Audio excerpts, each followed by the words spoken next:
বৌমা গেল কোথায়? বৌমা, ও বৌমা, তোমার বাবা আসবে বলে। কি হয়েছে?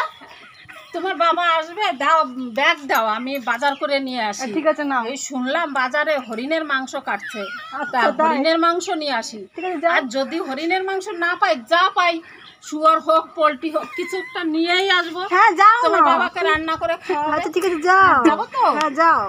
না দেখো, না না না অবশ্যই যাও। হ্যাঁ আমি যাচ্ছি। হ্যাঁ হ্যাঁ যাও, নিয়ে আসি। হ্যাঁ যাও। ভালো আছে। এই তোরা যাবি? ও বৌমা, বৌমা, এই নাও, কি? এই যে ব্যাগ নাও। কই দেখি। মাংস কই? আলু এখানে। তো কি করব, কিছুই নেই। সে হরিণের মাংস কাটার কথা সে পেলাম না কিছুই। হরিণের মাংস পেলাম না, পোলট্রিও পেলাম না, শুয়োরও পেলাম না, কিছুই পেলাম না। এখন একটু হিসাব করেই করো। আলু পেয়েছি, আলু নিয়ে এসছি, আলু দিয়ে দম রান্না করে দিও তোমার বাবাকে। তুমি করো, তোমার জন্য বিয়ে রান্না।